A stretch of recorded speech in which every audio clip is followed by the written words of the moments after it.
She was here early? She was here early? Yeah. Are you gonna go call? Can you see him now? Yes. Yeah. It's not out. It's not out. It's My Lisa. email's not working. I know. It's not out yet. I'm Still, watching it every Lisa's day. ready to go. Hey, Paul, It's I in I didn't need to junk. talk to them today, they're gonna look into it first thing tomorrow. I called them on Friday and they tried doing some stuff. It's still not, So I'll call them again tomorrow. I learned something. Yeah. Lisa and Shannon, you're planning your summer already? Yeah. This one's planning my summer forming. Okay. As long as it's not something I need to do today. I just need to get it on my work calendar. Okay, I hear that. I'll probably do it. It'd be easy for me. I've already booked all my campsites for the summer. Did you really? I have to get up at midnight. Alright, we're gonna start. Tomorrow. Alright, good evening, everybody. Thank you all for coming out tonight. I'd like to call this meeting to order of the La Junta City Council. Today is February 3rd, 2025. The time is now 6 p.m. If we could all rise for our invocation. Heavenly Father, please watch down on us tonight in this community as we face tough problems. Give us guidance, give us wisdom, give us answers and solutions, and also hopefully contributions. We ask this through all things in your name. Amen. If you'll stay standing for our Pledge of Allegiance.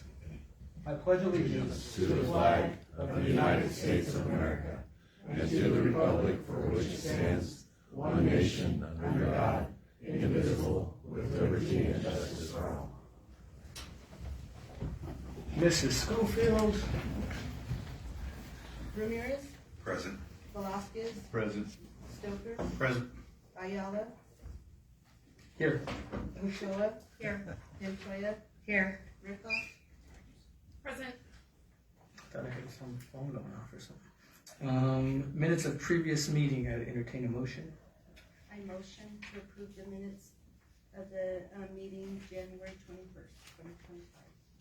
I have a motion. Do I have a second? I'll second. I have a motion and a second. Any discussion? If not, I'll ask for your vote. That passes unanimously. I'm going to move this around. We'll do Steve first in case something happens. So. Steve, wanna come on up?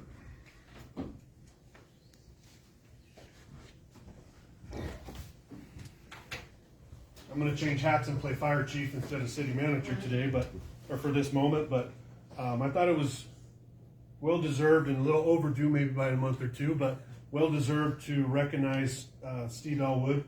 He started the paramedic program 2 years ago. How many hours? I don't know. There's a lot of hours. Lots of hours. He did a program through Texas that allowed him to do a lot of the classroom portion online, but also have to go down and do his hands-on and everything down in Amarillo, Abilene, a couple other little places, and then all his ride time down there as well. This was a little faster process than going through some of the programs in Colorado. First one to go through the program that we've had and complete it, and just go above and beyond on what he's doing. So I wanted to take this moment to appreciate and present this to Steve. This is a certificate of completion to Steve Elwood for proudly presenting a completion of his paramedic certification program, which now allows us to have an additional paramedic on staff, and he's already had his skills put to test quite a few times since he obtained it. And I just want to give my appreciation and tell you thank you for all the hard work that you did on this, and you deserve this 100%. So.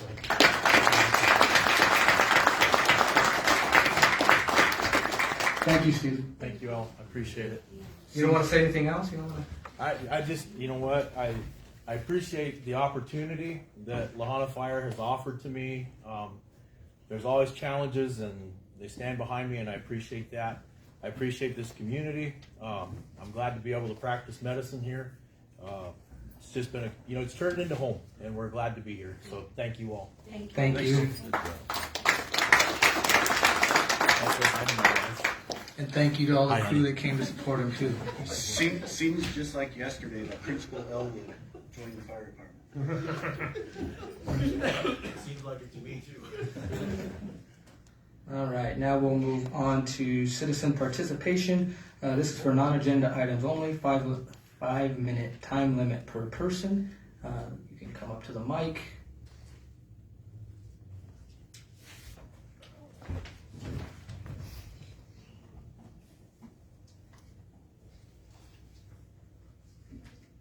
Good evening, Douglas Golding, 1316 Lincoln Avenue.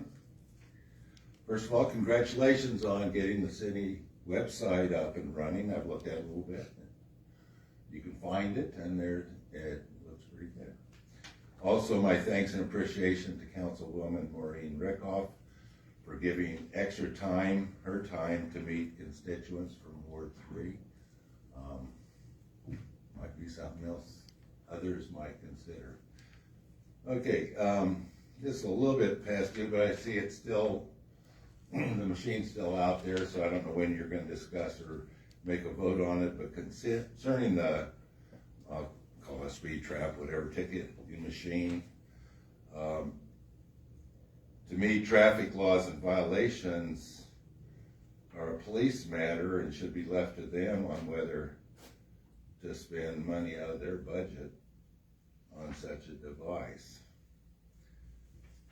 My first question on this would be, has it been determined that there is uncontrolled speeding in the city resulting in a significant number of accidents on the line of streets? Second, has this ticketing solution been proven to address such a problem?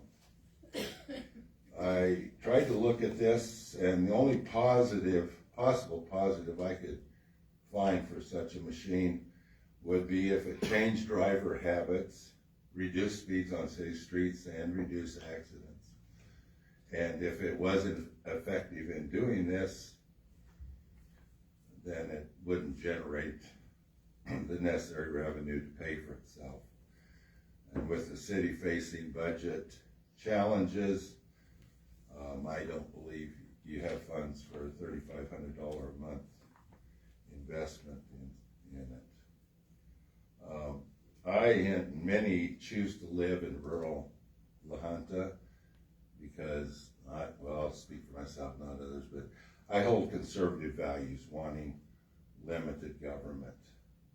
And I don't want or need Orwellian Big Brother governmental overreach ideas that you find in Springs and Denver and up north coming down here.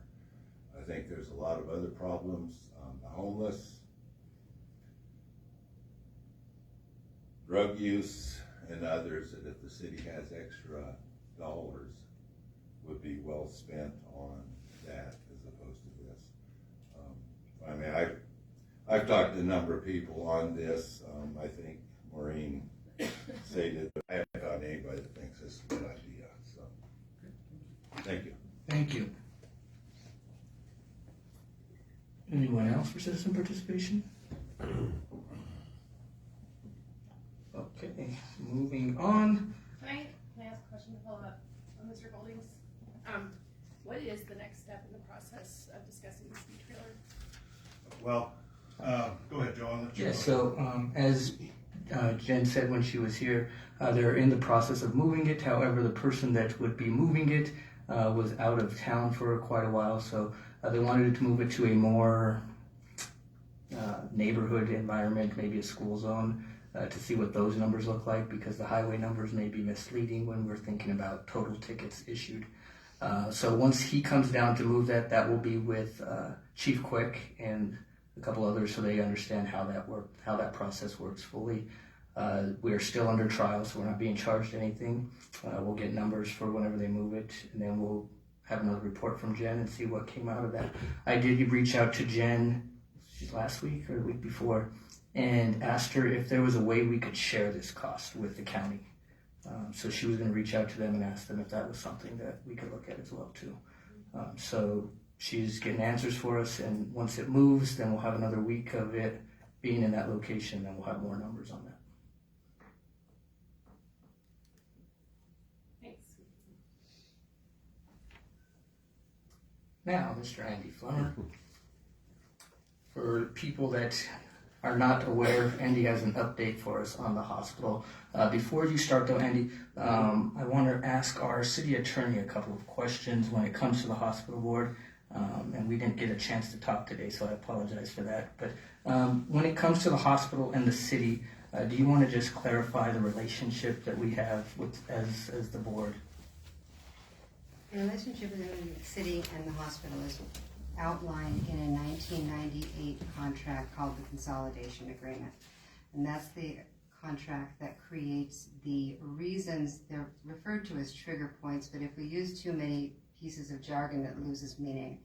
There are 3 different times when the hospital is prompted by the contract to give some information to the city. Now, the reason behind that isn't really because the city holds anything over the hospital, although the contract does state that during the consolidation in 1998 that there was a $25 million mortgage given by both the Mennonite Corporation that it has a separate name, but it was the Mennonite Church that had a hold with the hospital as well as the City of La Junta. But there are no default circumstances within the contract where the city takes action. Instead, there are these times that, and my guess is that what happened in 98 is that because the hospital is so important to the city, that the city must have expressed an interest in being kept up to date on what the financial circumstances of the hospital were. At that time also, there was a multi-ownership circumstance going on where the city owned a few things, Mennonites owned some things, and then the community health organization owned some as well. And they consolidated all of that together in 98. So now, when there are significant, and I think it's fine at the moment to just describe it as significant financial changes at the hospital, they are prompted to speak to, formally or informally, but formally for the 3 primary trigger points, they're prompted to make that known to the city. So unless I'm mistaken about how we're characterizing this evening, I believe Mr. Flemmer is here this evening as the leader of the hospital to give us some information that is required for him to share under the contract. Now, what we would, and I don't know if you wanted to get this far, but let's just talk a bit more about it. The city does not have a duty to take an action. The city merely has an opportunity to get information. And then the city is given an increasing opportunity for a role, growing to a point where there could be an advisory board created that would be populated by city parties as well as those from the hospital and others within the community. We've not reached that point where it is a compulsory opening for that. It doesn't mean, though, that we couldn't conclude either today or through further discussions that we'd like to be able to work together more. So that's the reason for Andy's appearance here this evening, is to give us some information, both in an informal way, because we want to know, and because by now there's been a lot out in the community, but also the formal information provided to the council that tells the council what has happened with the hospital's financials that are required to be shared. Is Thank that you. enough? That is more than enough. Andy, if you want to start there. All right, thank you, Mr. Mayor. It's hard to believe I'm in year 3 of being the CEO at Arkansas Valley Regional Medical Center. Into year 3 will wrap up in June. And so I used to come to the council more frequently, and you know, we do have our business lunch talks through the chamber, so I do provide monthly updates there about what's going on with the hospital, both the good and the bad, and the challenges and the opportunities we have. Unfortunately, I come bearing sad news this evening that the board voted at their regular meeting last Tuesday to close our OB services effective April 30th. Now, why April 30th? So we have a medical director, Dr. Mandy Swanson, who's on the faculty at CU School of Medicine Rural Track. She's the medical director for the rural program. And she informed us a week ago Tuesday, the 30th. So that's how we learned of April 30th. I've been keeping the BLTs mainly updated on the financial challenges of the hospital. The OB program loses about $200,000 a month. It's mainly because it's high Medicaid and Medicaid only covers 45% of the cost to deliver care in the state of Colorado. That math doesn't math. And the board also, one of their reasons for voting to close the OB program is they don't want one service that large a loss per month that equates out to $2.4 million annually would bring the whole hospital down. They just didn't want to take that risk. And so there was a lot of thoughtful discussion at that board meeting, over 2 hours worth, and it wasn't an easy decision to come to, but I think the right decision was made, that unless we can get funding that covers the cost of that very expensive service, we unfortunately need to close that service. That is interesting when you finally are warning people that you're struggling and you finally say we're closing a service, then help comes from a lot of different circles. And Mayor Ayala's always offered his help ever since I started in June of 2022. And that's been consistent. And so he did, take the initiative to write a letter, very well crafted, by the way, and I did not help you write that letter. Very well written to Governor Polis. He then implored all the other mayors and commissioners of other towns out in southeastern Colorado, because we are a regional medical center. We serve not just Otero, Benton, Crowley counties. We also serve Springfield, Kim, and towns even over the border into Oklahoma and into Kansas. And so we serve a large, large service area. We've also seen the birth rates in our OB unit drop. When Lamar's program closed about a year ago this month, and they were closed for about a year and a half, we saw our births go up from about 10 a month to about 25. And that happened for about a year and a half. When they reopened their program, the birth rate level went back down to 10. You cannot operate a OB program and have that low a birth rate per month. It needs to be closer to 20 to 25. I have access to claims level only data, so it doesn't identify patients by name. And I get that every year from Community Hospital Corporation, which we have a consulting agreement with. It shows me the leakage out of the zip code in this area, and it shows significant leakage of patient volumes in most every service to Pueblo, mainly, and to Colorado Springs. So I keep imploring everybody to please utilize your hospital, and many of you are. So when I got here, our visits in the emergency department were about 25 a day. We're up to 50 a day now. Not necessarily a good thing, but I think more people are choosing to use the hospital. I'm seeing more people utilizing our general surgeons. We have added general surgery capabilities, so we're 24/7 covered. That's something I've added to this hospital since I've been here. We've added an ophthalmologist and an optometrist who come from Colorado Springs and do 2 to 3 days of clinic visits and surgeries, cataract removal, lens implants. I've added a spine surgeon to our specialty clinic, and I've added a neurologist who comes 1 to 2 days a month, does EMGs, brings his own equipment, and we'll be in the process of announcing shortly that we're going to be adding an endocrinologist through telehealth, not in person, and a rheumatologist that will do full service rheumatology, not what Dr. Singleton does, which is only manages his small group of patients that are just getting infusions, which is down to 6 now. So he doesn't take new patients either from rheumatology. So, while we're cutting a service that's significant, and we're still looking for solutions. And if we're able to find the funding that is necessary to run the program and have it either break even or have a small surplus, that would be ideal. We also tried to salvage the doctors that used to work for Valleywide. They were going to leave the Valley anyways because they did not like how they were being treated by Valleywide. And so we tried to hire them, and that unfortunately ended up not working out. The 7 PRN physicians, only 3 of them are C-section certified. They're the only 3 of the 7 that can do C-sections. You have to have a C-section trained doctor on call 24/7. And they back up the ones that are not C-section trained. So we save a little bit of money doing it that way.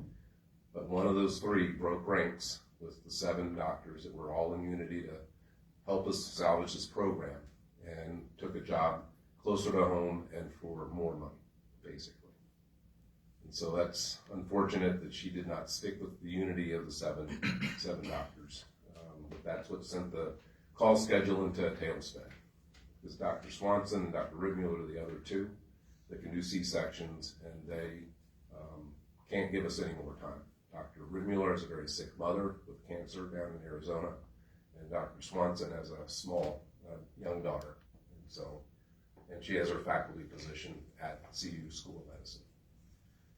So I, hate that I've, had to bring this sad news to the council.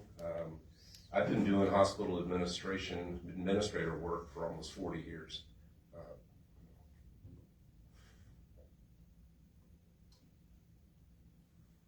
This is the first time I've had to close a service ever in my career. So it's new territory. And so we're gonna make mistakes. We do have a work group that is pulled together of hospital staff and people in the community to help us make sure we do this closure correctly and safely. And that is Dr. Ridmuller and Dr. Swanson's main focus. Our lead nurse in the clinic is already in the process of getting all of the known expectant mothers a new doctor. And so we're taking that level of care to ensure people get the care they need. We're not just gonna let them go try to find someone on their own. So that nurse is matching up each patient with appropriate OBGYN. And so I think we're gonna go that level of detail in how we do this. We're gonna do it right and do it safely. And that's all that anybody would expect us to do. And so just wanted to let everyone know also, nobody's gonna lose a job. So we've made offers to every RN on the OB unit. That's 16 RNs. We have a lot of agency nurses in our hospital. And so they wanna work in a different department, we'll provide the training that they will need. And to train a nurse to work, say, in the ED, how long does anyone think that is? It takes 9 to 12 months. It's not a short period of time, it's not a week.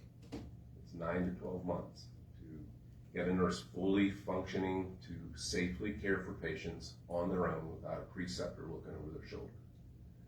And so we definitely have a need to not let any of these nurses go, not let any of the support staff in the clinic go. We have homes for every one of them. If they want to stay at AVRMC, they will have a job, and they already have an offer in their email inbox as of today. So I think that's important for the city and the economy, and for the hospital. If I can replace all of those agency nurses, that's a win for us. And so I just met a nurse that, a scrub tech actually in the OR that was a traveler here for 2 years. She converted to employment. And we have many of those success stories happening in the hospital. We've converted a lot of these travelers because they get here and they love La Junta and they love AVRMC and the culture we have inside that building. So, a lot of good news happening too at the medical center. And any questions for me or anything I left out, Joe? No, but I have a lot of questions, Andy. Sure. I do appreciate your sincerity and your willingness to work with the community, but the community is who I represent, and the community has been reaching out in droves to ask me what is happening with our hospital. Now, something that I do not like about our agreement with the hospital is the information sharing that goes along with it. I have a council member who cannot tell me anything. We have 3 other board members who cannot tell us anything. And I was looking through the agreement, and under your interpretation, Aaron, where do we fall on that? Is that accurate? Is that I don't see anything other than it says in an executive session. So is everything considered an executive session that they do? I don't think it is, and I think that, No. I mean, It's not. Mr. Flemmer and I have talked about that at length, and it does sound like there may be some places where folks are erring on the side of caution about communication. And of course, when Andy was making reference to the business luncheon talks, I believe the hospital does make additional information available. It just happens to, at this moment, not be happening here with the council. So it's something that I've talked with Mr. Flemmer about for going forward, but I agree with you that the contract doesn't say that anything has to be silent, but I think that there may be misunderstandings. And also we do have to respect that as the city council, we're used to sunshine laws and being subject to absolute requirements to make our decision-making known, whereas a private nonprofit hospital does not. So there are some lines, and I think we may need to discuss how to redraw them a bit, or maybe discuss what the talking points are that we might learn from Mr. Velasquez when he comes back from those meetings for future meetings, so that we can either close the circle, or if nothing else, find out the talking points that Andy is sharing with the Business Luncheon Talk, and make sure that we're making note of them here, or hearing those same points from Mr. Velasquez. Second thing I have for you, Andy, did we increase any other areas that hurts the OB when it comes to spending at the hospital? No, I don't think so. In every area that we've made some investments in, like the general surgeons haven't even been here a year, so it's going to take a while for them to ramp up. So the number of surgeries they're doing and what we're billing for the cost of having those two here is probably not covered. The billing isn't covering the cost yet, but it will. And it's something we're monitoring. It takes a year for a new physician to ramp up, typically, sometimes two in any community. To answer your other question, Paul brought this up during the board meeting, actually. The question of what to share. And so he and I are going to work together, and I can give him some talking points, after each board meeting. And because there is strategic information, confidential information discussed and shared that I don't want Lamar knowing about. They're a competitor. Yeah, they're an hour away, but they've already stolen two of our doctors. And that was Dr. Book and Dr. Jerkins. Dr. Book was only a family medicine physician in private practice in La Junta. And they offered him a salary that was too good to pass up, and he left. We did try to employ him. Unfortunately, he took the better deal. So that's unfortunate, because Dr. Book's a great doctor. And then Dr. Jerkins was retired from our ER and moving to Kansas. So Lamar's actually a little closer for him to do some part-time work. But Dr. Jerkins deserves to retire.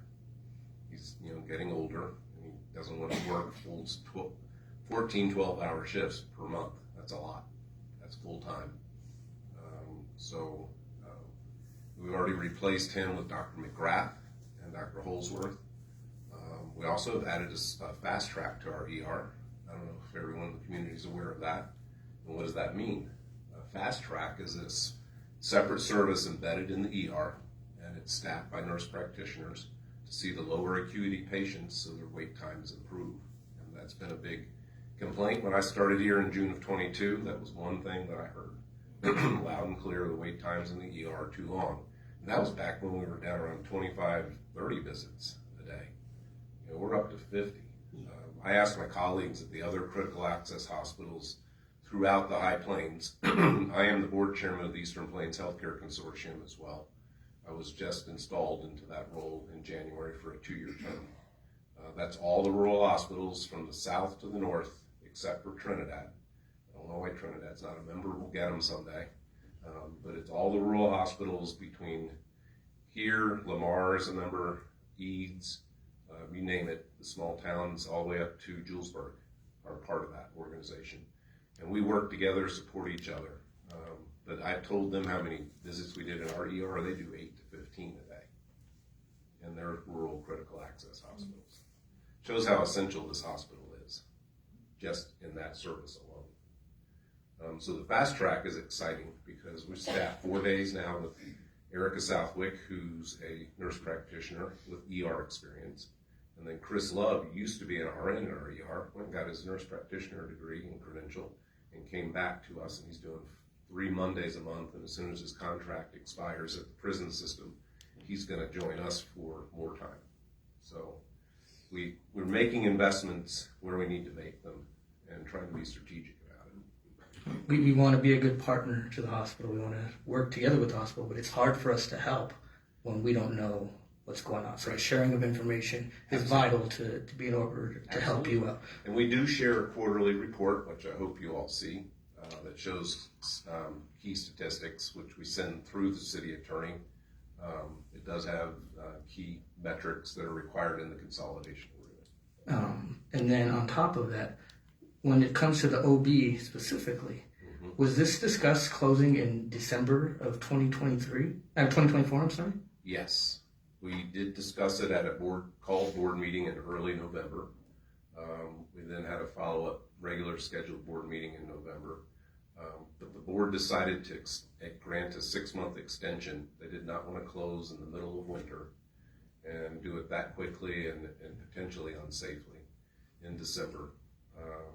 So we were able to rally the physicians together and get them to agree to a 22% pay cut, which went into a contract amendment on January 1st.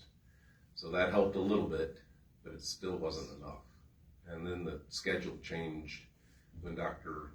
Troyer decided not to stay on the schedule through the end of June. Yeah. With Lamar, when they closed theirs, was it 2022? It was closed a little bit before I got here, Okay. and then was closed for about 1.5 years. When they closed and then they ended up opening back up, Right. Is that similar to what we're facing now? So Lamar is different from us in the way that they are structured. They are a taxing authority. They're what's called a special healthcare district in Colorado, which can be formed by any county. We formed one here mainly to support the new nursing home. Depending on how those incorporation documents are drafted, that entity may be able to provide some support, financial support for the hospital if that board so chooses to redirect some of that tax funding that they raise every year. Aaron Harris is investigating that, reading the actual legal documents and see what they actually say, not hearsay of what we think it might be. You know, does it specifically say in the documents that they can only support the nursing home? We don't know until we read the documents. So we will see if that's an option. And so, you know, that was a good question. And I knew that, but I want everyone else here Sure. to know that as well too. Now, when it comes to Lamar and when they did close down, as you mentioned earlier, we've seen a huge increase. We did. Right? And when this increase happened, not long after that, Andy invited me to the hospital where we had Senator Hickenlooper Right. show up. And we had all the rural hospitals. Every one of them was there. And a lot of their stories were about pregnant women getting care in rural hospitals and how it is so dangerous for them to be on roads out here in these rural areas Right. trying to deliver a baby and get access to health care. And it terrifies me to know that that might be happening again very soon if we cannot find more funding. Correct. And that's where Terrifies me as well. that's what is driving me to do everything I can to keep this open, because I feel if we can keep it open, it'll be a lot smoother than closing it and hoping to reopen it again at some point in the future, especially if we don't have access to those funds like Lamar has. Would you agree with that? Yes, and Lamar did reopen. Brush also reopened their OB service. I can't remember when that happened, but they just celebrated their 1,000th birth since they reopened.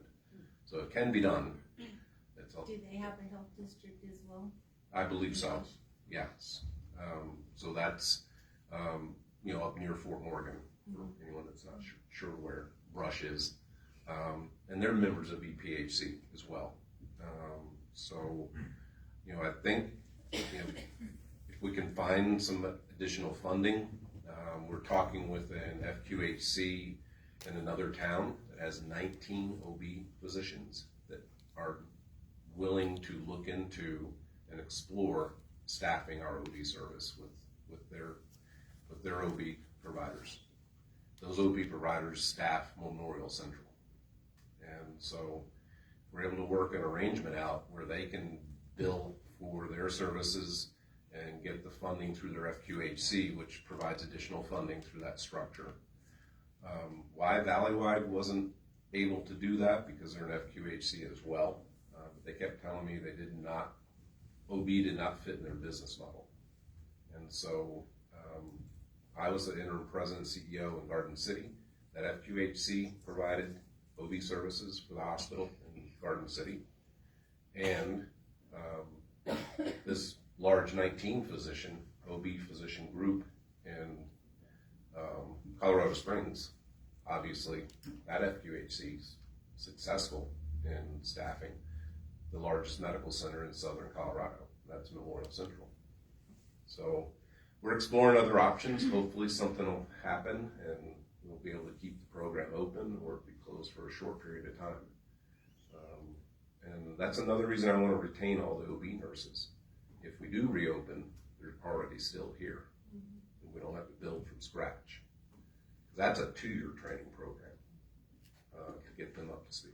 And unfortunately, when you guys are talking about getting all these current patients with doctors, there's also a huge percentage of those that don't let you know that they're expecting. Correct. And then they just show up expecting care, and that's also a tough thing. Are you doing anything with your current staff if they choose not to go to up them, like the ER staff? Are they going to be trained on different? Good question. So even back in December, we started drilling and training the ER staff to safely deliver a baby.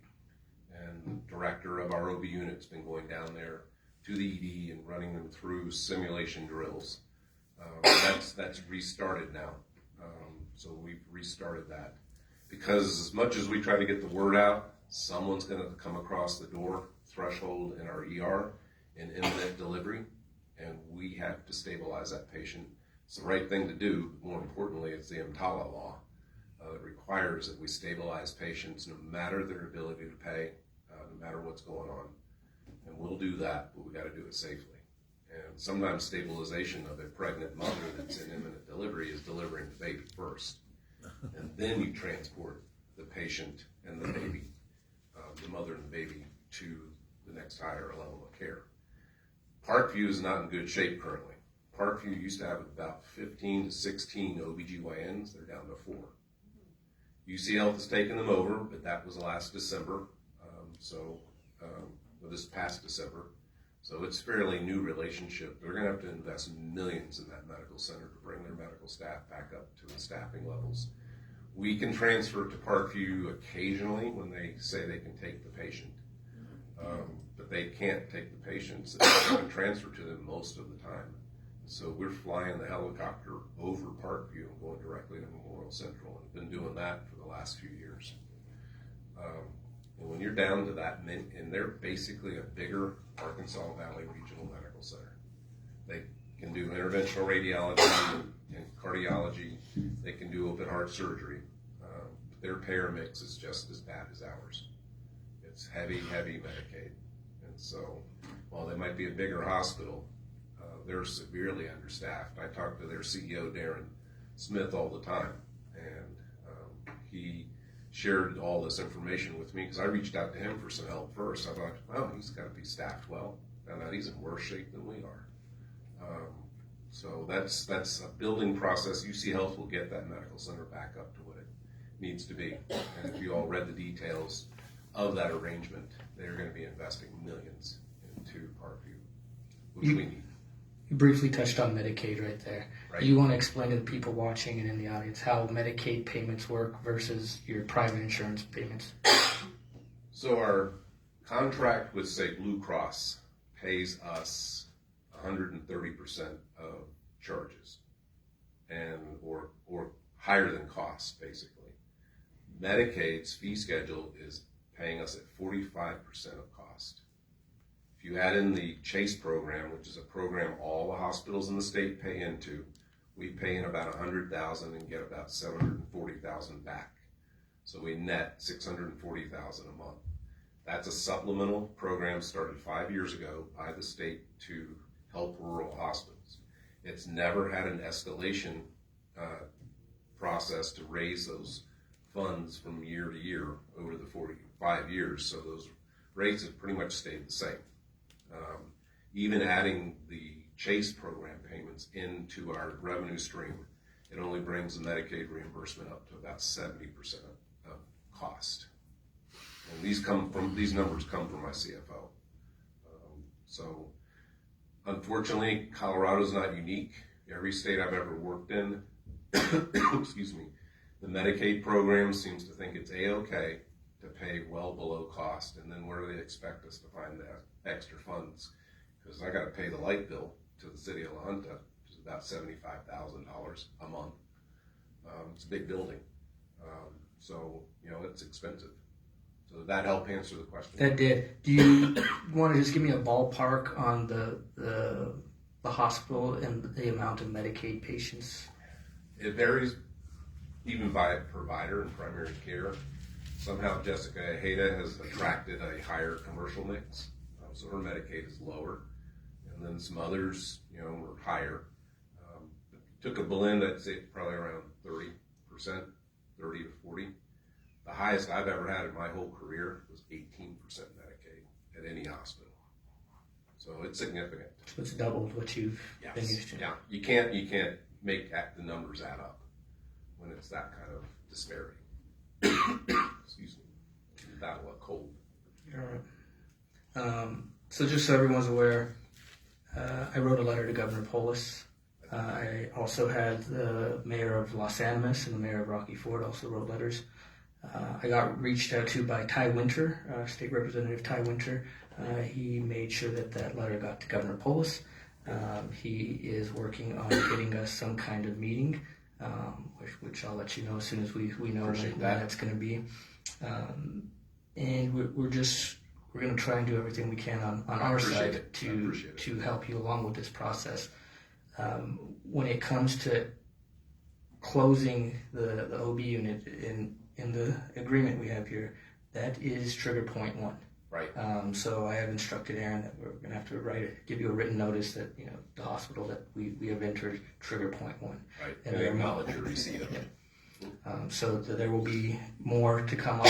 Even if it all goes good, that's great, that's wonderful. But we have to do that on this end, is what I believe from reading this agreement that needs to happen next. If all these meetings go successfully and then all that comes about, I think that'll be wonderful.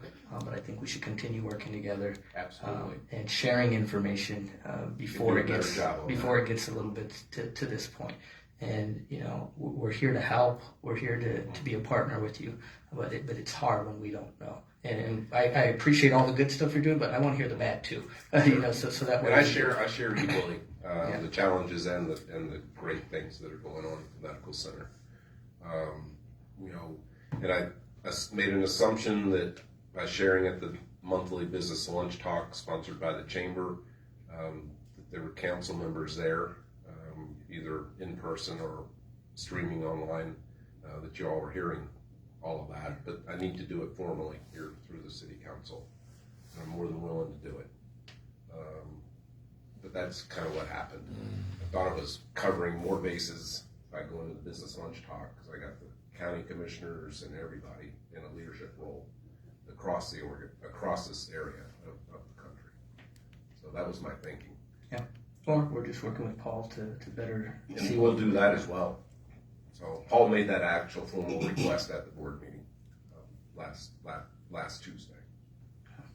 Well, I'm sorry it took a lot of that time. You guys can ask questions too if you want.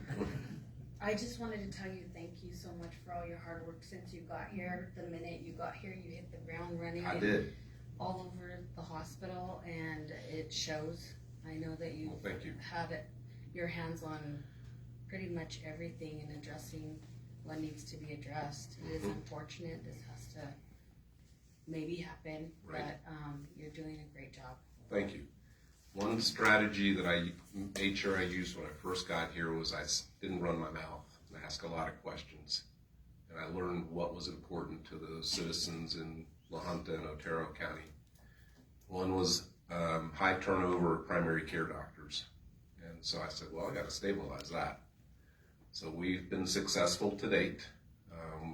I don't have any doctors hired, but I have 4 very highly trained, highly certified nurse practitioners. Jessica Ojeda is almost at the level of an internal medicine physician with her training and experience. She's a former ICU nurse for many years at the medical center. Her panel is already full because so many patients love seeing her. So then we have Valerie Carnes on the first floor in the clinical annex, and then we have Emily Garcia in our Rocky Ford clinic, and Danae Galletti started in with Jessica Ojeda. So we have 4 nurse practitioners. I'll hire more, but they all have local roots. And that was part of my strategy, was to not hire these foreign medical grad doctors that come here just to get their visa after staying here for 3 years and working in a high area of poverty. It's called a HIPSA score. We're the poster child for the highest score, and that's not a place you want to be. But they come here and they work that time off, and they've been great doctors, but they don't stay, and that's the problem. And so hopefully this new strategy is going to pay off, because these nurses and nurse practitioners, they all have roots in this community. They go back generations. So.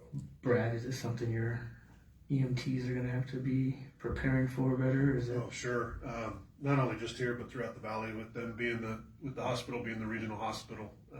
We are blessed enough to have a shorter transport time compared to Big County, Rocky Ford, Crowley County, Fowler.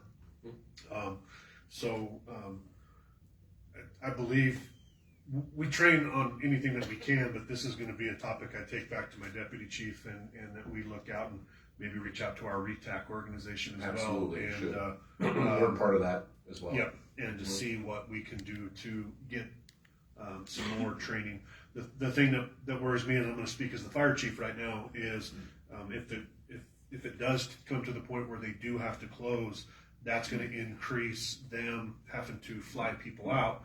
And a lot of these people that are pregnant or have already given birth, a lot of them can't go by helicopter. They have to go by fixed wing. And that's not an easy switch over. When the airplane lands, we have to go and pick up the crew. The crew has to come in and make sure everybody's stabilized, right, which sometimes 15, 20 minutes, maybe an hour, just depending on the complications or whatever's going on. And then we have to get them back out to the airport. So that's tying up additional resources. So that's something that I'm going to have to start planning and working for, sure, as well with the neighboring departments, of how we can maybe help each other out that way. Because, you know, the rural roads, just like you stated earlier, nobody wants to give birth on the side of a dirt road in the middle of nowhere. I can promise you and guarantee you that on our department we will be trained up to the point where we do wherever. We are trained, all the medical people are trained to give birth, or to help deliver, not give birth, to help deliver in the field. None of us really hope that happens, because it's easier in a controlled setting. The joke is always around that, oh yeah, we can deliver your baby in the back of the ambulance. I can guarantee, and I'll speak for all those guys on the back row, including Steve, the new paramedic, we would be scared to death when that time comes. And I can say in my 26 years, the closest I came is to entering a house, and the baby had just been delivered as I hit the stairs. And I almost forgot what to do. For a brief second, we did what we needed to, but we are going to take that extra step to help prepare ourselves as well to our plan, Brad, is to include you all in our additional training. I think that's on our checklist. Yep. And I can tell you, over the Heidi last... Gearhart, our chief nursing officer, is leading that, along with Diane McElroy. And so we are it's on the checklist, and we have our first meeting tomorrow morning. Oh, that's great. And I can tell you that in the last few months, with some changes that Andy's done to include Christy Smith as a training person in the ER, and doing some thinking outside the box, they have included us and talked to us about some different things. And it's an eye-opener of when you take nurses and doctors outside of their controlled setting to have to do a situation outside the hospital, and how it goes. Yeah, where that's our bread and butter. You put us in a controlled setting, and we kind of get out of whack. So it's going to be some cross training, and we look forward to that training as well. Absolutely. Y'all are part of our team. Yes. And I do want to mention thank you to all of our paramedics and emergency medical staff. The quality of the patients you bring to the hospital is superb. And that's because you know what you're doing out in the field, and you do what you can do and stabilize that patient as best you can, and you bring them into the ER. If we didn't have paramedics and other emergency medical staff in our fire department, it would not be the same situation. And so we're glad y'all are here, and I hear your praises sung by my ER staff and my ER physicians all the time. So thank you. You said there was an increase to the ER this past year? In staffing? In visits, was there? Did you say? Oh, yeah. We're doing almost 1,100 visits a month now. So we've added the nurse practitioner.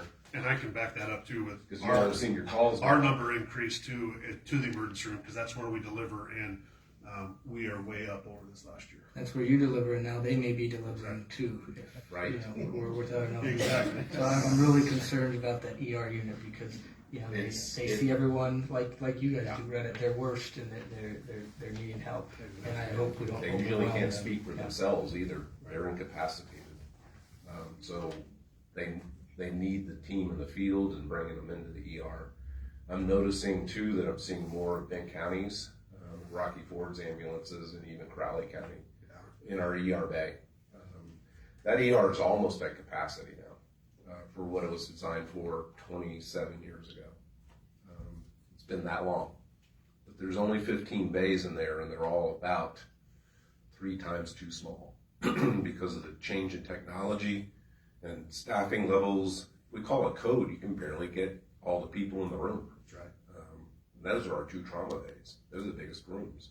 So we have the 2 trauma bays, an orthopedic room, and then we have regular exam rooms. We have a specialized ENT room. We have a specialized room for expectant mothers, and we have a specialized room for behavioral health patients with a solid steel door and no ligature risks, which means hanging risks, inside that room. We're constantly with 2 to 3 and sometimes 4 behavioral health patients that's simultaneously in that ER now. And we only have 1 room that we can put 1 patient in. And the rest we have to clean out in an exam room, remove all the awful, their level of support. And with the acquisition of Southeast Health Group by Valleywide, it's gotten much better. And so at least we have the mobile crisis staff that can come in and do the assessment timely. When I got here, that was not happening. So that's another positive. We take care of all the mental health, behavioral health patients in the region. And then they get placed elsewhere if they need to be placed. We've had a patient in our ER since Saturday. They still aren't placed. It's not good. It's just making their situation worse.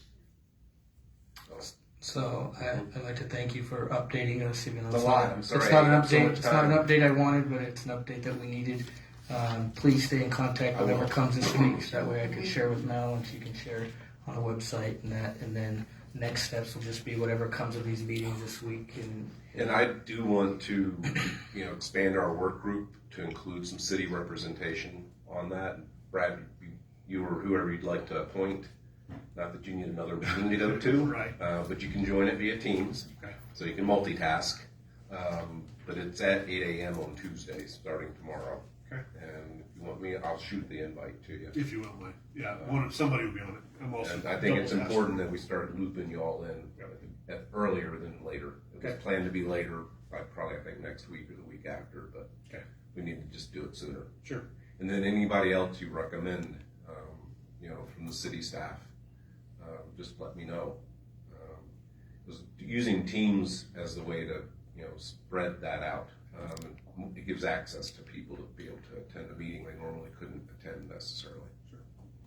So, again, thank you for the opportunity to speak with you all and give you an update. Anything else? I think Maureen has a question quickly before. I just wanted to ask, are you also asking for the community to contact anyone if they want to participate in the working group, or should they contact someone here at the city if they want to reach out to? I think if somebody in the community has some unique skill to offer to the work group, they would, I definitely would look at adding them in.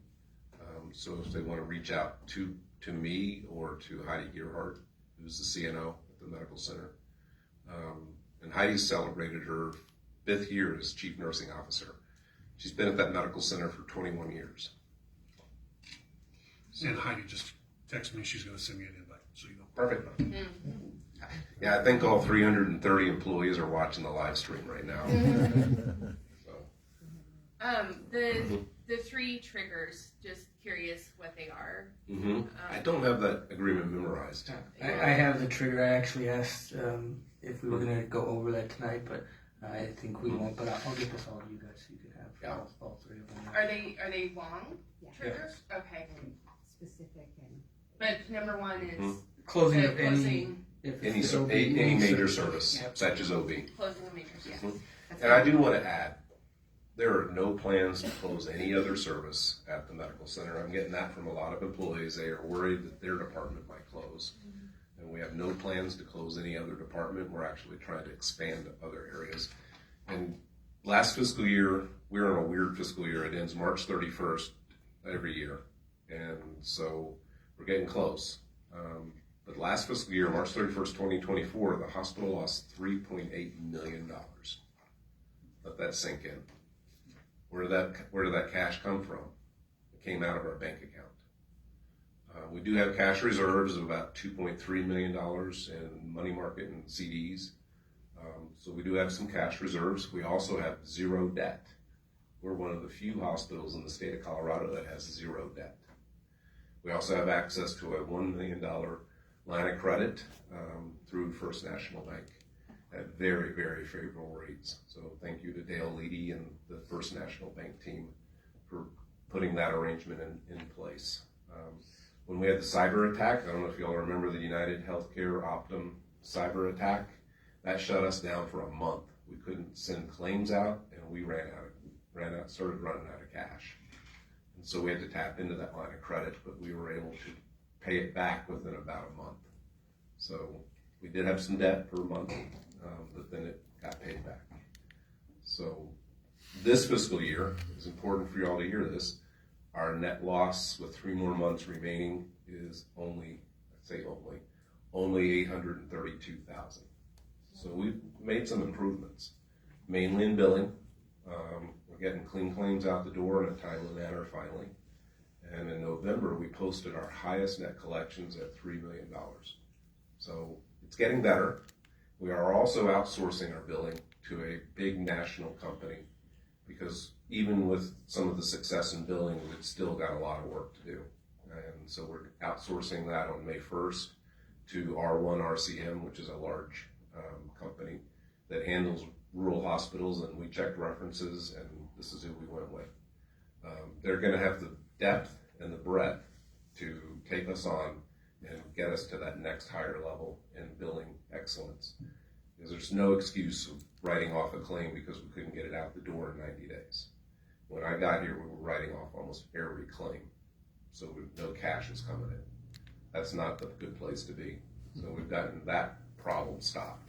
But occasionally some claims still don't go out in 90 days. So we've got to get beyond that. And part of that is outsourcing to a big company that can fill in if a staff member leaves. And they are picking up all of our employees, and they're going to be retrained. So they call it rebadging. And they will be rebadging all 7 employees as R1 employees on May 1st. And we've already started that process. Sorry about that here. At least it was empty. So that's a positive as well. I hate sending jobs out of town, and that's why the board held off making that decision. But our accounts receivable management and billing process just is not where it needs to be. And we just can't find this experienced hospital billing talent in La Junta. We've had many new employees not even show up on day 1 with no notice. So we're going to do this outsource as the next best stop, and I think we'll see significant improvement. All the references I talked to were very impressed with how fast R1 was able to turn things around for their hospitals. So I think there's a lot of positive going on at the hospital. So it's not all doom and gloom. and hopefully we can salvage the OB program. All right, thank you. Thank you. No.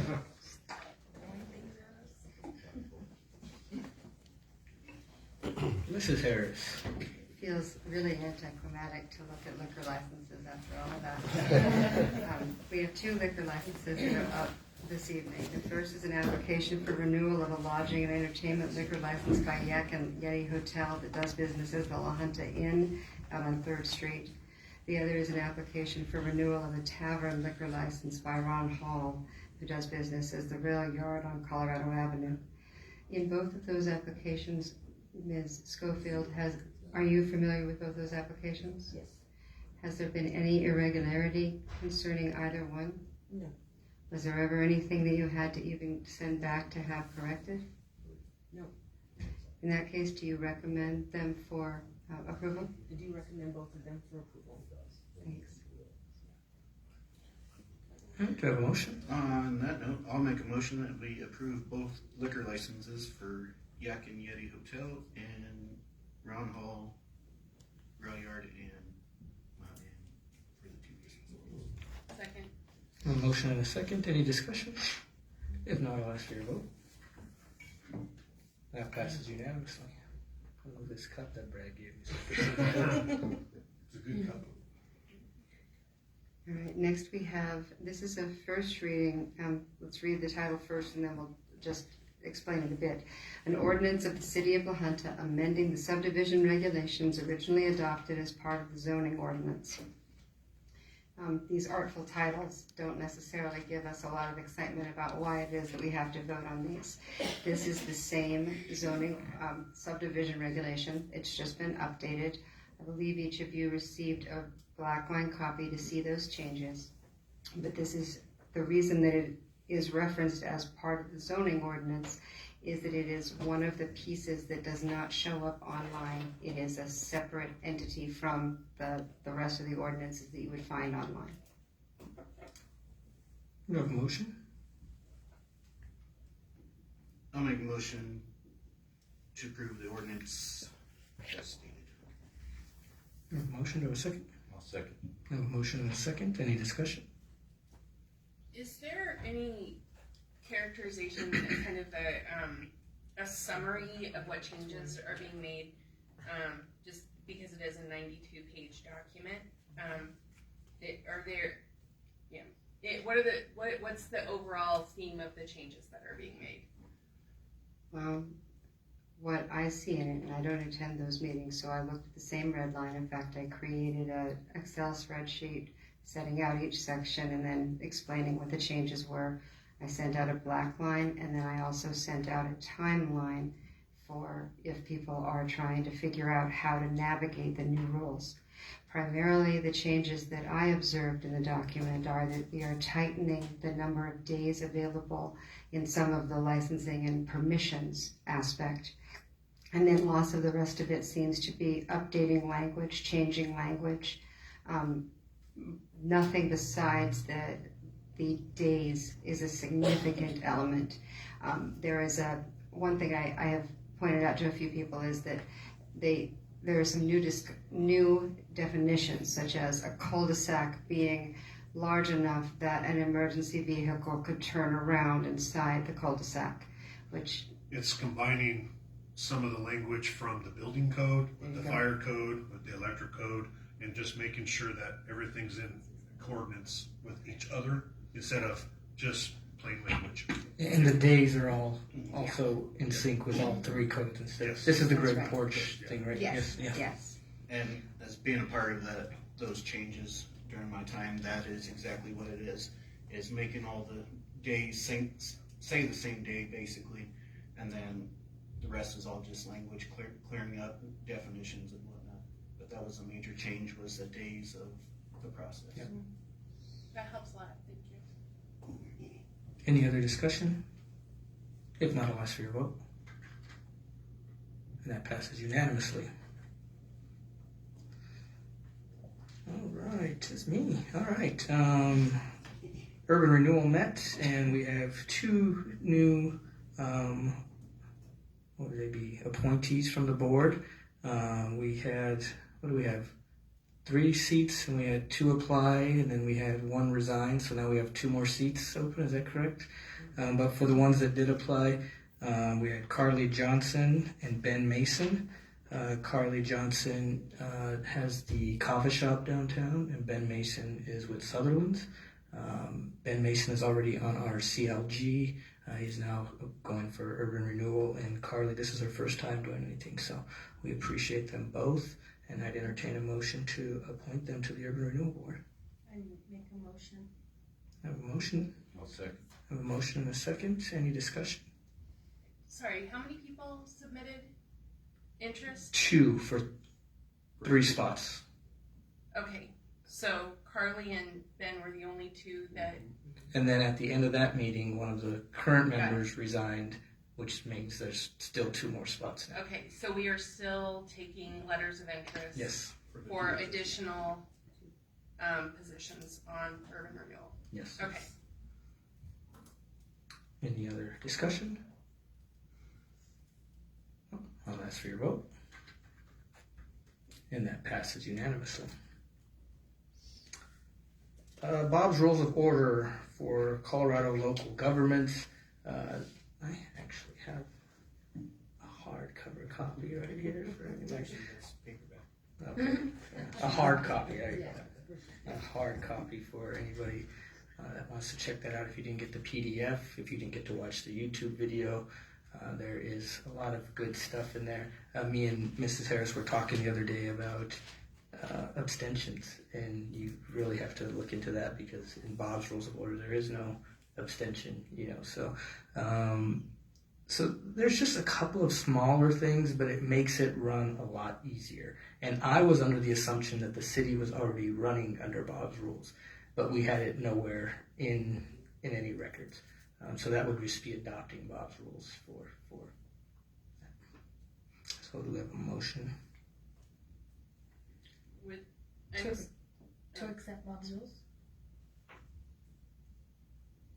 That would supersede, I'm sorry, there's a motion on the table. Let's see. Well, yeah, right now we won't be, but after that you could have the the discussion before the. Yeah, there's no motion. Okay, so are we operating under Robert Rules of Orders now, and would that supersede that? When I looked at things, I didn't see a place where we had formally adopted anything. I did see where our charter indicates that our council has the right to adopt any kind of procedure for the meeting that they choose, but I never found a place where we have done that. My guess is that it was a practice and not a policy or vote. So I think that what our mayor is asking us to do is make something formal that maybe has been informal for a long time. Yes. So I agree we need to establish one, so I will make a motion that we adopt Bob's Rules of Order for our Rules of Order. I'll second. A motion and a second. Any further discussion? I haven't read the 216-page book yet, but who serves as the who keeps track of Whether you're doing it or Bob's not. book of rules? When a meeting is being run, who is in charge of clarifying what the rules are? The parliamentarian is the mayor. Okay. Any other discussion? If not, I'll ask for your vote. And that passes unanimously. Committee and board reports. I know you're looking at me, but all my meetings are forthcoming in the latter part of this week and next week. But as far as the hospital board, what Andy said, look forward to more elongated committee and board reports now that I have clarification on that. And just so you know, that was not a shot at Paul either. It was the same thing with Councilwoman McIntyre, and I think Betty, you were on hospital and council at the same time, and it just always frustrated me. So I told Aaron, I'm like, well, why are we doing this if we can't share that information with each other at least? And so that's what I wanted to make. During the discussion with Andy that I had, I asked for talking points because there's a lot of contractual stuff that they discuss with doctors' contracts, and came to the agreement that if there was anything that needed to be shared with city council, Andy would do it. So now that I'm glad I'll have at least the opportunity to report on the hospital. Thank you for that, Paul. Did you want to do the planning commission order? We haven't met since the last meeting. I reported on it at the last council meeting, but we haven't had a planning meeting since then. I don't know what day we're at.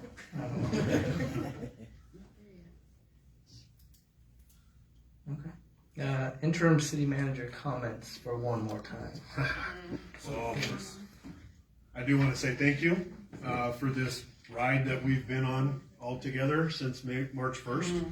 This is my last meeting as interim city manager. Until we see the new guy. And I'm just saying that this is my last meeting, but anyway, just a few things going on. We had that cold snap come through, and we did have a couple pretty good water breaks around town. You'll notice 6th and Santa Fe is still kind of tore up. The reason it's tore up, and I've spoke with Carl Schofield about this, is the instability of the ground that's underneath that. Our ground is still so wet that when he was digging, those guys were digging out there in the very cold weather to get that fixed. It was very unstable. So there was no reason to, or no need to, try to fix it right then. They fixed the leak, but not fix the road. If you do that, as Carl put it to me, was you're just putting a Band-Aid on another problem. So we got to make sure that the ground's dried out, things like that, and then they'll get into touch with the water or the street department and get that fixed. So you're going to see that kind of tore up for a little while, but that's the reason behind that. With that being said, a lot of the last couple of days we've had some really nice weather. A lot of things have thawed out, a lot of melting going on. So we are going to start seeing a lot of potholes popping up because things, when water sits on top of the asphalt, then it starts melting and then it thaws. It starts getting underneath the asphalt, then it freezes at night. That's where the potholes start.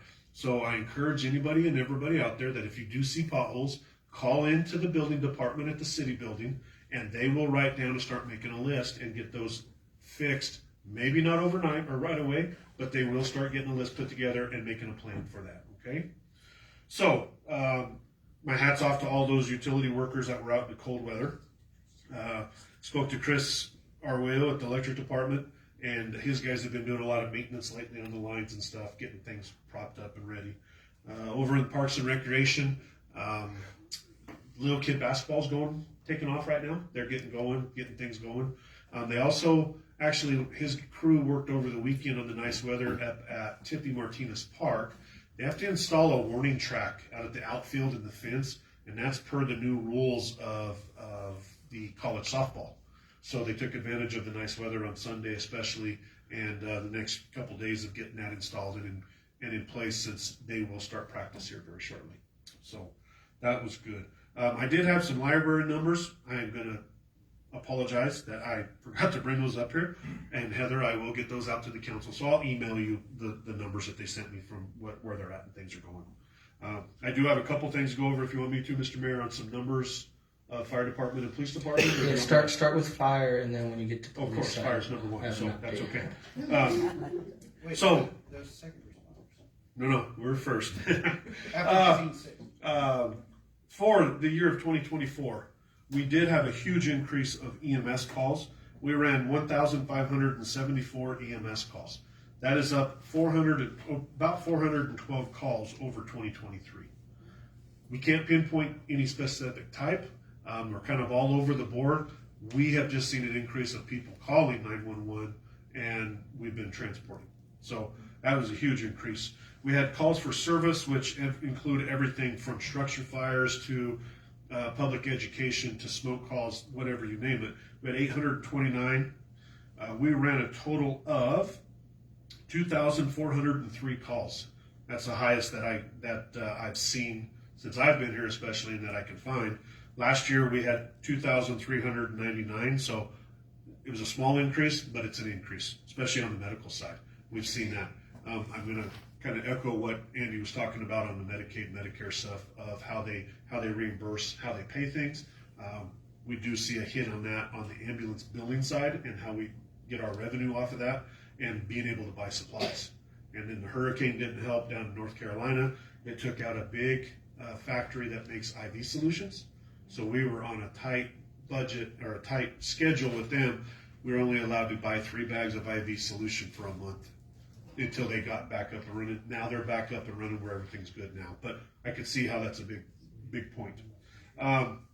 Some of our biggest calls are our priority calls, how they ranked. Number 1, most calls that we run are falls.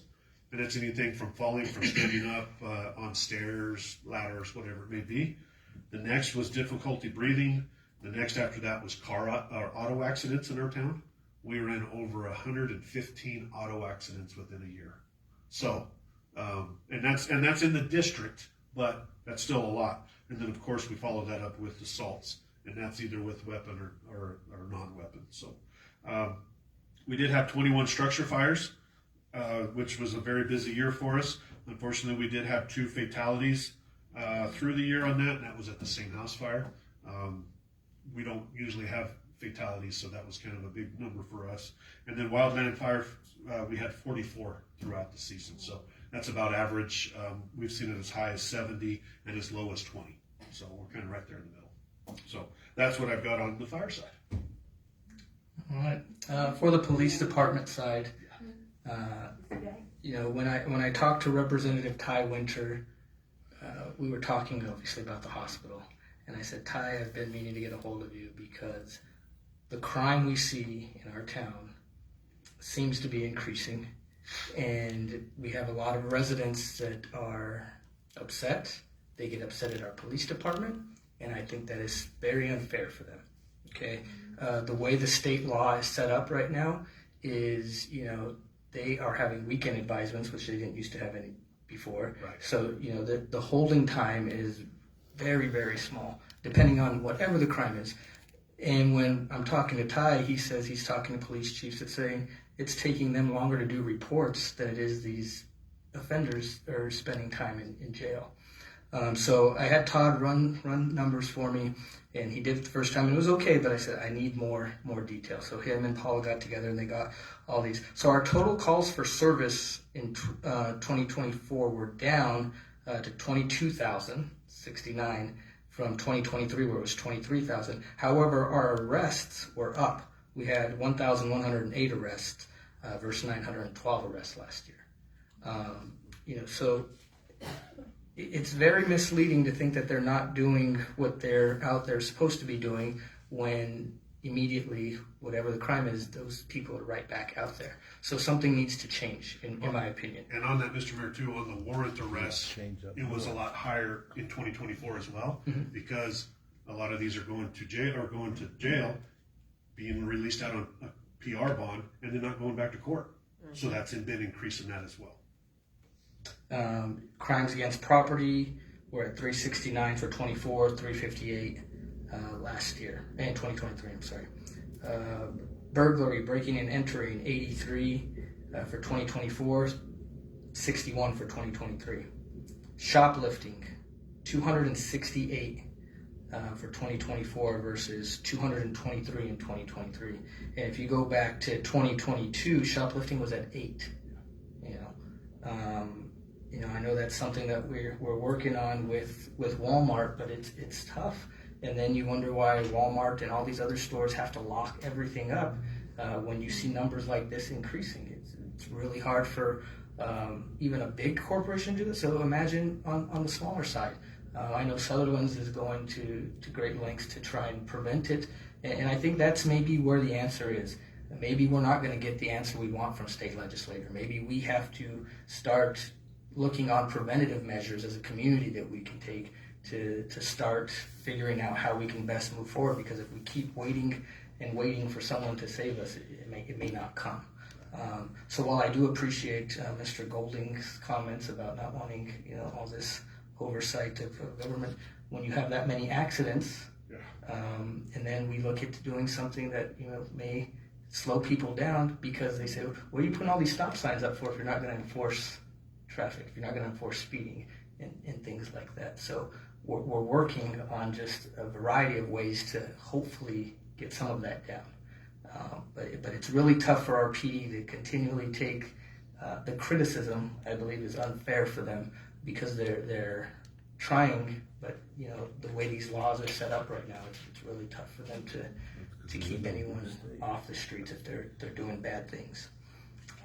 So we'll get this out to everyone. We'll put it up on our page too, so everyone can see it and look at those numbers. And it goes back from 2024 to 2022, and it talks about our staffing levels. And we really ask a lot of our PD. We're asking a lot for our fire department too. Now we're asking them to train on delivering babies. You know, our PD officers, they have to be counselors. They have to be all these different things when, you know, they really should be focusing on being police officers, and they're being asked to do so much more. And so it's always tough for them, I believe, to do all those things in one for the pay that they get too. So. Thank you. Did you have anything else there, Mr.? No, I think everything, we're still. Did you want to talk about our airplane incident? We have all these airplane incidents in the news. You know, we did have a call for service to the airport last week. We don't get very many of these, even though our airport is pretty busy for its size. We did get an emergency standby for an airplane coming in with a mechanical issue. So we did respond out there and stage. We did get out there and find out it was just a 2-person airplane, but it had lost its alternator while they were it started about 14 miles outside of town, and when they finally were able to make contact, they were about 7 miles out. We did stand by, and they did land safely, which everything worked out good. But after talking to the pilot, he says, you know, the scariest thing was I had no heat up there, and I was really cold at 8 miles outside of town, way up in the air. So, but we did have it. We did have that incident. I think this is kind of a hot topic right now, and we're going to be seeing more and more put out there into the public's eye instead of it just kind of being kept quiet. My heart goes out to all of them that has happened this last week, especially the fatalities in them, the number of people that we lost, and the communities that were devastated by them, and the first responders that had to respond to those. So, but we don't usually get them. I think we have one. We had one about 4.5 years ago, right after I got here, and this was the first one since then. So, knock on wood, we've been pretty lucky, but we are trained up to the point where we could handle a situation till we get more help here, for sure. I thought that was interesting with everything going on. Yeah, it just kind of hit right in the middle. But other than that, that's the end of my report, Mr. Mayor. Again, thank you guys for everything. So I appreciate y'all. It's been a fun ride. It's been a fun ride. Thank you, Brad. You bet. Thank you. I don't know about that shirt, but thank you for that. It was all for Joe. Go Lions. That's what it was for. So I'm still a Tiger at heart, baby. I'm still a Tiger at heart. Governing body comments. Any governing body comments? I'd just like to thank Brad for all his work in taking this on. Yeah. Really Thanks, Paul. It was a great learning experience. Definitely mark one up for that, for sure. Well, you did an amazing job. Oh, thank you. Yeah, the staff underneath. I mean, I couldn't have done it without them. I can tell you that. And then the support from you guys as I tell my other board from the fire side, you let me do my job. And that's how it should be. So thank you guys. And just one more thing, since you're still here, Mr. Golding, would you be interested if it was possible to place that radar trailer out by the golf course? Because I know that has been an issue in the past where golfers coming across, driving their carts with excessive speeds there. We could, and it's not only our citizens, it's visitors at the college level and high school level. I know my concern with the whole thing is, are we doing this to raise money, or are we doing this for safety? So is it proven to really reduce people's speeds? Well, that'd be a good place to check, just like the school zone. But that would be, since there is a reduced speed and a golf cart crossing, that'd be interesting. I don't know if we could put it out there, but I think I'm sure with some talking and stuff, I'm sure we should be able as the weather warms up. Well, yeah, I mean, now there's not carts. much traffic out there now. But, well, and where it was the first, well, I don't know if it was the first time, but right there on the highway, there were fatalities there. There's been one fatality that I know of, and it was speed that played. And I'm not trying to be coy or argumentative. No, I mean, it's been out there, leaving La Junta on the west side. It's been quite a while. forever. Like, we were supposed to get it moved a couple weeks ago, but again, that gentleman has to come from Arizona to move it from the company. So there's a process to get it moved until we get people trained on it, but we don't want to invest a lot of time on that until we decide, the board decides or the council decides what we're going to do. Again, it was just to kind of be another tool. We weren't trying to make money, trying to break even at least, to be honest. Well, if it's effective in slowing people down, Right. then you're not going to get any money off of it. Right. Well, and again, Which is not a bad thing, but right. And we want to make sure that we can try to get it around town, different places to see what it's like and see what it does in those areas. I don't know if the city has $3,500 Yeah, a no, month. I'm not going to disagree with you there. to So. pay for it. It's still under. Question on it, how are the tickets generated? If you are giving tickets, are they automatic generated based on a license plate, or is there? It's kind of like if you drove on C470 up in Denver, the tollway, it's kind of processed like that. It's through a third party. They have to verify license plate. They have to make sure you're within a parameter, and then it's sent through the mail and things like that. Takes So a picture. So it is yeah, it takes a picture It of is the a picture, and then picture of the license plate. Yes. Okay. Any other governing body comments? Thank you, Brad. I think you stepped up and showed real leadership, and we appreciate it. I heard just so many people in town that appreciate what you did, and we're glad that you love being our fire chief, and we're glad that you get to go back to doing what you're truly excellent at. Thank you. So, thank you. Just wanted to give a shout out to the road crews. It literally looked like there was a meteor shower on the 500 block of Lincoln when I drove by the other morning, and I called in. I was like, I don't know what happened, but holy cow. And I just really appreciated the response we got from the city. They literally were out there before, like, I circled around, and like 20 minutes later came by. They were already out there, and they called, and I got a little lesson on freezing and heaving, and anyway, it's an interesting experiment to watch, but I just appreciate the road crews. I think our weather and everything is not helping right now, so thanks. I know they're working really hard. I noticed we all were sent the budget, the year end. I think it would be valuable to put that on our agenda and have our budget director available to answer questions about the end of the year. And we will. We are still trying to wrap up the closeout of the year. Okay. So not this next meeting, but maybe the meeting in 1st of March. Because we still have things that are coming in that we can take out of the 24 budget for the next couple of weeks, and then it's a shut off date, and then we'll have final numbers then. Perfect. That's typically done, right? Yes. Yeah. There'll be a year-end report and everything. Yeah. Okay, perfect. And then finally, we're having our Ward 3 listening meeting second Monday every month, Casa del Sol, 6 o'clock in the Aspen Center. Look forward to seeing anybody there. You don't have to be from Ward 3, but you'll fit in a little bit better. Just kidding. Bring a friend. Love to see anybody there. Thanks. Any other governing body? All right.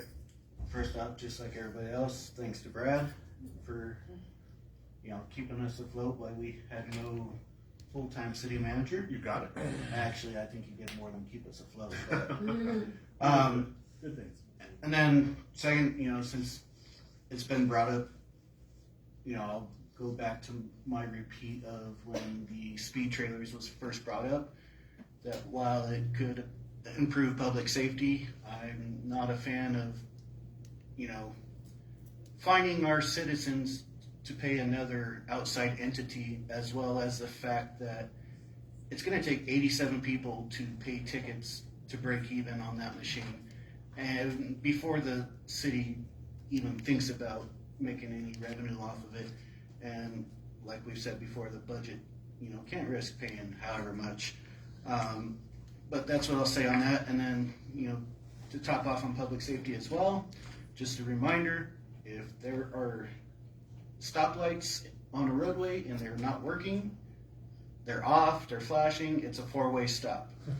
I did see a video of that intersection, and there was a vehicle traveling on Colorado about 35, 40 miles an hour, and it was a near accident, you know, as a vehicle was coming off of Colorado on the first street that had already stopped, and it could have been a pretty serious accident there. So if there's no working stoplights, it's a four-way stop. And that's all I have. Thank you, Jeremiah. I have just a quick question of clarification, and I was going to take it to utility board, but I kind of briefly talked to you about it. Property management is a enterprise fund. However, property management doesn't report at utility board, and they don't report at council. And I'm reading the charter, kind of like with Andy. I'm reading the agreement, and I'm trying to figure out why is something done the way it's done. Sure. And I'd really, I know it's your outgoing thing here, but between the both of you, where would that be at? Should it be a utility board function? Should it be a council thing? I think under that, you know, since it's not really a utility, but it's more of a revenue in for the city, that it would be highly encouraged that a report come, you know, maybe once a quarter to the city council. And since we're in that transition of changing some people around and stuff, I think we can probably get that lined up and make that a quarterly announcement, you know, just a small report of where we're at, if we have any buildings available or damages or anything like that. So I think that would be my suggestion. I agree. I just wanted to see if we were all clear on that, if we all agreed with that, because it's just kind of floating out there. Sure. And unless you're looking and digging into it, you don't really see it until budget time, and you know, you get a brief little overview, but you know, I don't know who's doing what and what that looks like. So I think that'd be a great thing, a quarterly report to you of just things happening with property management. Okay, I'll make sure that gets taken care of. Okay. And then I'm a little bit confused with economic development. You know, I was under the impression that Pam Dennehy was going to be filling in for the rest of 2024. And then we were going to revisit what that looked like going forward in 2025. And then I see that we signed a contract with Dennehy Inc. For all of 2025, and it lists a director of economic development. So I'm just seeing what our options are at this point. Do we have any? If you know, Michael comes in and he wants to do X, Y, and Z, do we then go back to Dennehy Inc.? I have Nancy in the front row, and I'm also thinking that I wanted, you know, maybe economic development to go back into urban renewal and start looking stuff like that. But with the way it's already drawn out, I don't see a path forward. Am I missing? No, and the reason we went ahead and moved ahead because the way it ended, and maybe I dropped the ball, and I apologize. I should have maybe got a little more direction. I just thought it would be good to keep going until Michael got in and kind of got his feet going and decided where he wanted to go with it as well. So something I can make a top of the list that I speak with Michael about, and we can have him report back to you guys and see where we're going to go. Is that contract at will? Is it something that can be amended easily? The contract is subject to the needs of the council. All contracts that we draft for the city, mine and anyone else's, they're all at will. So it's not a guarantee that you would keep them. What I think is unique about the contract with Dennehy Inc. is it has a set of highly detailed factors that the council at one time or another believed were important, either for economic development or for tourism, the two aspects that Dennehy Inc. takes care of right now.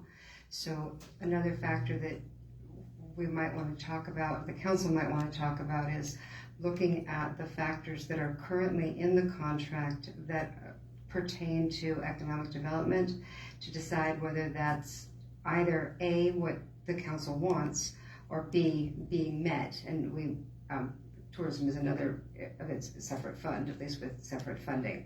So they have separate meetings, but if tourism ever were to come speak directly to council, probably first council would want to review the points of that contract to be ready for whatever questions we might have. I agree. Okay. And then I think Parks and Rec started basketball, is that correct? Yeah, they did. They started, the little kiddos are playing now. Yeah, I missed a game tonight, but I seen she showed up in the back row. So Was there any slam dunks? No, okay, all right. No. But I had to talk to Andy, so that was more important tonight. But I'll make the next ones. But thanks to all the volunteers who were coaching and doing all of that stuff as well too. And then last but not least, we had the chamber banquet this past Monday, and a lot changed since since last Monday. A lot of news broke, but thanks to the Chamber of Commerce, we had Gil Escobar win the Tri-Family First Award. We had a lady win Volunteer of the Year. Angela Ayala, that's right. She won Volunteer of the Year. We had Steve Ptolemy win the Ag Award, and then we had CCOM win Business of the Year.